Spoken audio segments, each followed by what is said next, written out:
मगर हमें आज तक ये नहीं बताया गया कि चांद पर उतरने के बाद उसे किन किन मुश्किलात का सामना रहा। बहन के लिए चूड़ियां लेते हुए उसकी आंखें नम हो गई और यूं कि मालिश कराते हुए नील आर्मस्ट्रांग की वो नस दबा दी गई थी जिससे वो बेहोश हो गया। और क्यों इस तारीख को कमा फरा के पेश किया जाता है। बैक नजर डालते हैं कुछ मजीद खबरों पर। और सरदार अताउल्लाह मेंगल ने कहा है कि रहमान मलिक बताएं कि उनसे किस जबान में बात की जाए। फिर मैं बता देता हूं। अतीका ओडो का कहना है कि परवेज मुशर्रफ पाकिस्तान की आवाज बन चुके हैं और ये आवाज सिर्फ और सिर्फ बहरे और गूंगे ही सुन सकते हैं। ये तो सच कहा आपने। और वाजिद शमसुल हसन ने कहा है कि मुझे उसामा के ऑपरेशन की खबर नहीं थी। उसामा है भाई, उसकी मर्जी, जिगर का ऑपरेशन कराता है, हर्निया का कराता है, जिसका मर्जी कराए।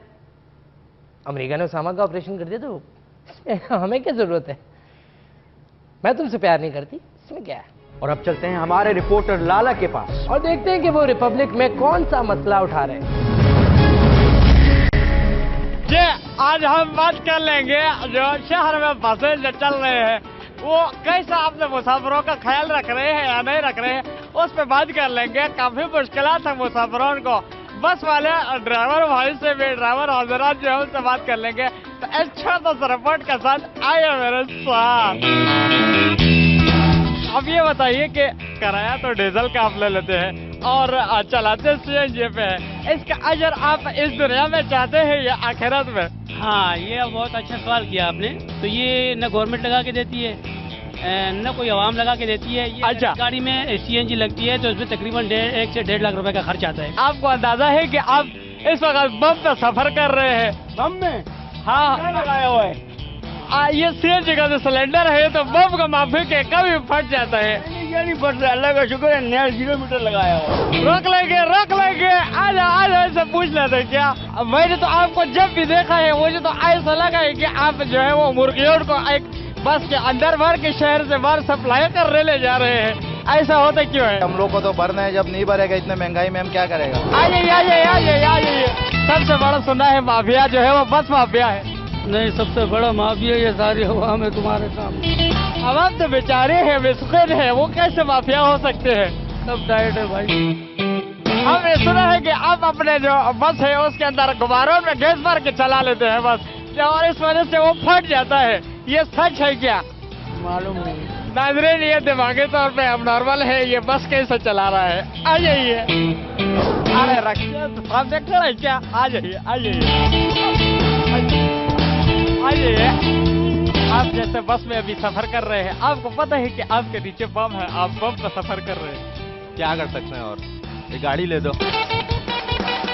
आपको मैं एक डिग्गी लेकर दे देता हूँ, आप वो चला लीजिएगा क्या?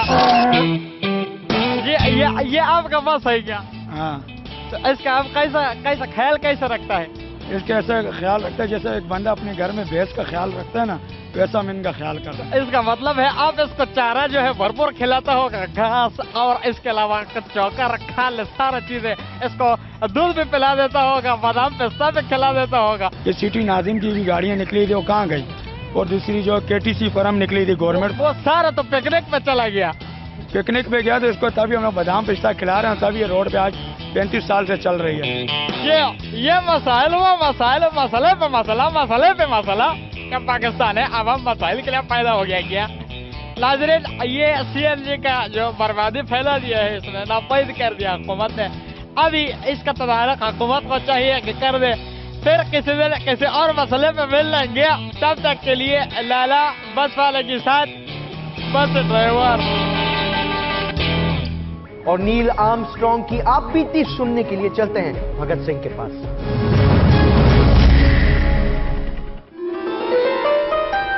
खुशामदीद साहिबो।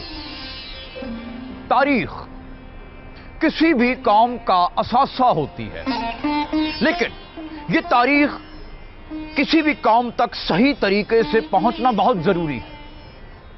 नील आर्मस्ट्रांग तारीख का एक बड़ा अजीम नाम। हमें यह तो बताया जाता है कि वो चांद पे उतरने वाला पहला इंसान था, मगर हमें आज तक ये नहीं बताया गया कि चांद पर उतरने के बाद उसे किन किन मुश्किलात का सामना रहा। आज मैं भगत सिंह आपको बताएगा कि उसने वहां पर कैसे कैसे अपने शबो रोज गुजारे।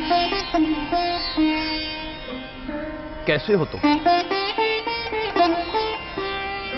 दौरान सफर रॉकेट में बर्थ ना मिलने पर नील आर्मस्ट्रांग ने रॉकेट के दरवाजे पे खड़े रहकर चांद तक का सफर किया।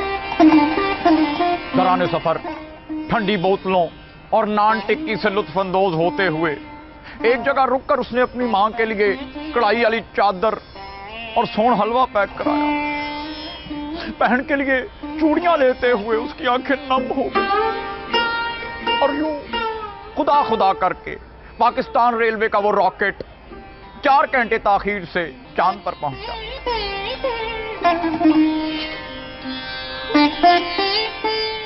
चांद पर उतरने के बाद नील आर्मस्ट्रांग ने सफर की थकान उतारने के लिए गुस्ल करने का फैसला किया और इस सिलसिले में उसने चांद पर एक गर्म हमाम का रुख किया। हमाम में पहुंचने के बाद लाल गाचनी से नहाया वो और फिर उसने नाई से सरसों के तेल की डिमांड कर डाली। हाय रे उसकी ये मासूम ख्वाहिश। और फिर उसने उस सफर को, उस कयाम को और लुत्फानंदोज बनाने के लिए समंदर किनारे ऊंट की सवारी की। क्यों छुपाया जाता है? क्यों छुपाया जाता है कि चांद पर नील आर्मस्ट्रांग की रिक्शे वाले से मुंह मारी हो गई? क्यों नहीं बताई जाती ये तारीख हमें कि मालिश कराते हुए नील आर्मस्ट्रांग की वो नस दबा दी गई थी जिससे वो बेहोश हो गया? और क्यों इस तारीख को कमा फरा के पेश किया जाता है कि नील आर्मस्ट्रांग को चांद पे तनहा पाके बस में रश की आड़ में उसके साथ क्या क्या किया गया? और चांद पे चरखे वाली बुढ़िया जब इंतकाल कर गई तो कौन था जो उसके कारवालों से ताजियत करने गया? वो नील आर्मस्ट्रांग ही था मेरे भाइयों। और चांद पर नील आर्मस्ट्रांग ने वो दीवारें देखी जिस पे ऊपर नारे नीचे धारें, नदियां किनारे दिल ये पुकारे। कोई नहीं बताएगा आपको ये तारीख। ये बीड़ा उठाया आपके इस भगत सिंह ने। कैमरामैन जोजा नील आर्मस्ट्रांग के साथ भगत सिंह, ऑफ कोर्स, पाकिस्तान।